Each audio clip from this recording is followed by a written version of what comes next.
பார்த்துக்கிட்டே வந்தேன்னா, ஒரு அம்மா வந்து நாங்க வெளிய வந்துட்டுருக்கோம். அந்த அம்மா கேட்டது, "நீ இந்தியாவிலேருந்து வர்றியான்னது?" "ஆமாம்மா, இந்தியாவிலேருந்து தான் வரேன்னேன்." "உனக்கு ஆச்சரியமா இருக்கா? நாங்க ஏன் அம்மா, அப்பான்னு கூப்பிடுறோன்னு?" என்னை தூக்கி வாரி போட்டு, அந்த கேள்விக்கு தாம்மா விடை தேடிக்கிட்டு இருக்கேன் அப்படின்னோன்னே, "இல்ல, ரொம்ப காலத்துக்கு முன்னாடி இந்தியாவிலேருந்து ஒரு பொண்ணு இங்க வந்தது. அந்த பொண்ணு வந்து இங்க வந்து எங்க ராஜா ஒருத்தர, சுரோங்கிற ராஜாவ கல்யாணம் பண்ணிக்கிட்டு, இங்க வாழ்ந்து, அவ சாகுறம்போது வந்து, என் குழந்தைகள் என்னை எப்படி கூப்பிடுறாங்களோ, அதே போல கொரிய மக்கள் கூப்பிடணும்னு ஆசைப்பட்டா. அதனால தான் நாங்க அம்மா, அப்பான்னு கூப்பிடுறோன்னு." அது என்னைய ரொம்ப ஆழமா இது பாதிச்சது. இந்த செய்தி வந்து அவங்களுடைய நூல்கள்ல இருக்கா? இல்ல எப்படி?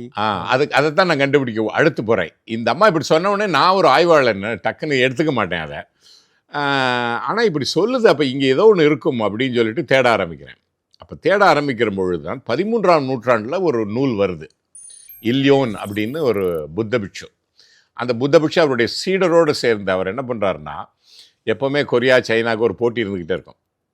சைனீஸ் என்ன பண்ணுறான், எங்களுக்கு 4000 வருஷம் 5000 வருஷம் சரித்திரம் இருக்குது அப்படின்னு சொல்லிட்டு, நம்ம வந்து புராணம் இதிகாசம்னு சொல்கிறோம்ல, அதெல்லாம் அவங்க சரித்திரம்னு சேர்த்துருவாங்க. அப்போ அந்த கதையெல்லாம் சேர்த்து அவன் பண்ணுறான். அப்போ இவங்க சொல்கிறாங்க, எங்களுக்கும் இருக்குன்னு காட்டணும் அப்படின்ட்டு இவர் என்ன பண்ணுறாரு, ஊர் ஊராக போய் கதை சேகரிக்கிறாரு. நாட்டுப்புற கதைகள் அதெல்லாம். இது ஒரு நாட்டுப்புற கதை. இந்த கதையை அவர் சேர்க்கிறார். அப்போ வந்து சம் யுக் யூசா அப்படிங்கிறது அந்த புக்கு. சம்முனா 3, யுக்குனா ராஜ. அப்போ வந்து மூவேந்தர் ஆட்சியை பற்றி பேசக்கூடியது.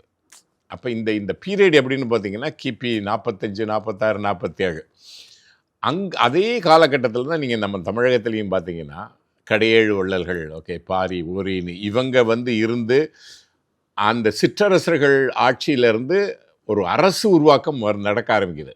நீங்கள் பார்த்தீங்கன்னா, பாரி வள்ளலையே இருக்கிற பொழுது அப்போ தானே பாண்டியர்கள், சேரர்கள் எல்லாம் சேர்ந்து வந்து அவரை கொல்றாங்க. அப்போ அந்த அரசு உருவாக்கம் நடக்கக்கூடிய அதே காலகட்டத்தில் அங்கேயும் நடக்குது.